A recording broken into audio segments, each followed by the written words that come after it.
On October 30th, sealed bids will be opened for an historic gem located on the east branch of the Cooper River, 25 miles northwest of Charleston in Eugene, South Carolina. Middleburg Plantation is a stately 2,500 square foot plantation home on 326 acres. It includes slave quarters and the remains of a mechanized rice mill. The birth of Middleburg Plantation came in 1693 when a 100-acre tract of land and swamp known to Native Americans as Pimplica Maptica was marked for warrant to a young French Huguenot, Benjamin Simmons. Simmons later changed the name to Middleburg, reflecting the province of Zeeland in the Netherlands. He cleared land for 3 primary plantation enterprises, cutting timber for export, making pine tar and turpentine for naval stores, and raising beef cattle for sugar planters of the Caribbean. Early records show that Simmons completed the main house in time for the birth of his 4th child, December 7, 1697. Middleburg was home to Simmons and his descendants for over 100 years. In 1799, Jonathan Lucas Jr. married Sarah Lydia Simmons and brought great change to Middleburg. An inventor with an entrepreneurial spirit, Lucas developed and built the first steam rice mill in Charleston. He returned to his native England and ran his worldwide empire from London.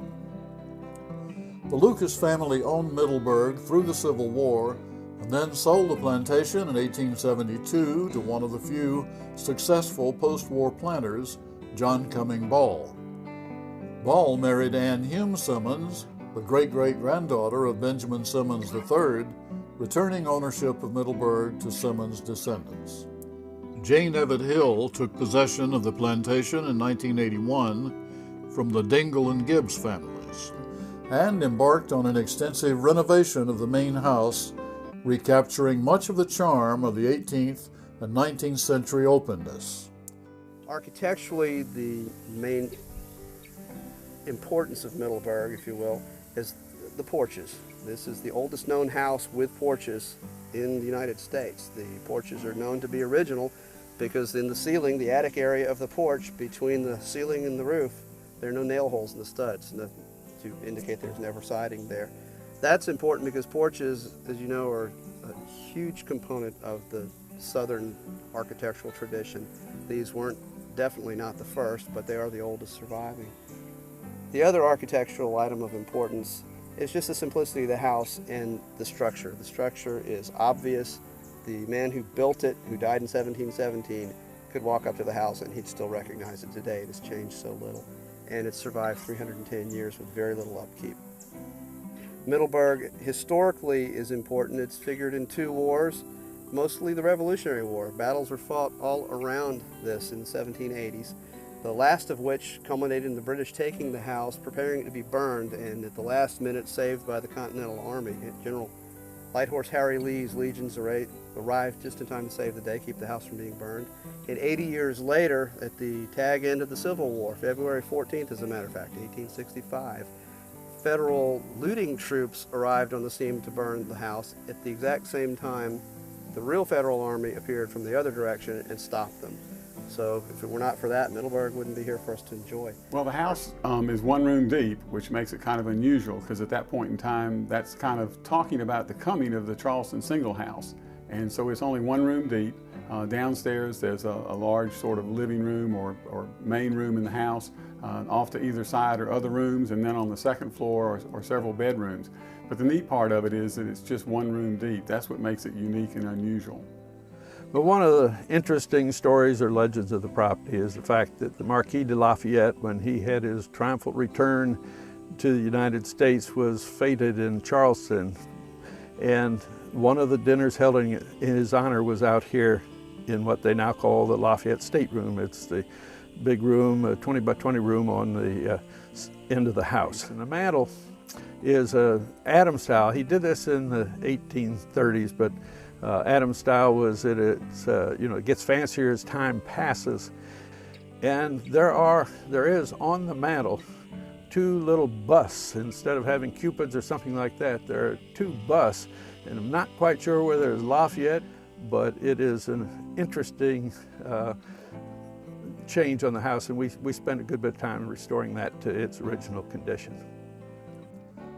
Historic traces of early life at Middleburg include former slave quarters, a rice storage house, and the original steam rice mill invented by Lucas and registered later as a national landmark. It's the building right behind us here, the ruins behind us of the rice mill.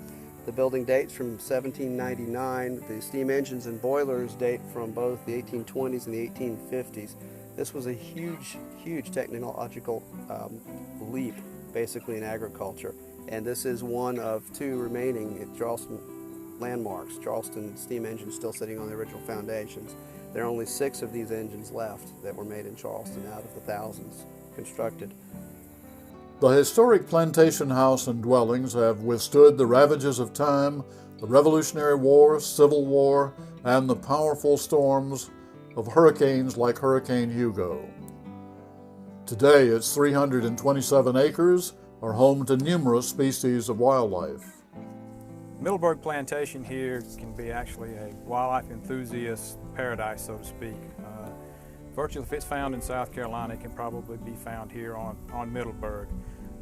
From the game enthusiast who likes to hunt, can come and have a deer season that's basically the longest in the southeast, from August 15 to January 1. There's even an occasional little bear that may perhaps transverse across the property here, because there are a small population of black bears that actually exist along the eastern branch of the Cooper River here. As far as those for bird watching aspects, you've got virtually every type of bird species you could think of, from low scrub species that nest around field edges with some of the fields located along the property, all the way to eagles nesting on the rice fields, to ospreys feeding on the rice fields. You've got wood ducks that actually nest and raise brood habitat, that raise broods actually on the rice field habitat that's located here. Numerous hardwood species located throughout Middleburg here that actually act as nesting, brood rearing, feeding places for virtually all types of wildlife here. In 1995, Middleburg was placed under a conservation easement with the Low Country Open Land Trust, ensuring the integrity of the property and the accessibility for future generations. This easement reflects the Hill's love for Middleburg and their appreciation for its not only natural, but the natural beauty and natural resources, but the historic house that's there, as we all know, is a national landmark. And so what's in the easement that they granted to the land trust is an embodiment of their vision for the future of Middleburg that protects its natural resources, protects its scenic and open space qualities, and protects the integrity, architectural and visual of this as a landmark. And as you drive into Middleburg and you see that avenue of oaks, and you know that that avenue of oaks is specifically protected under this easement, that it's always going to be there, it's always going to look that way. That's an enhancement of the value of that property. That's a protection of its value. And we're glad and consider it a privilege to be a part of that. After 310 years, a new owner will take control of Middleburg Plantation. We invite your careful consideration.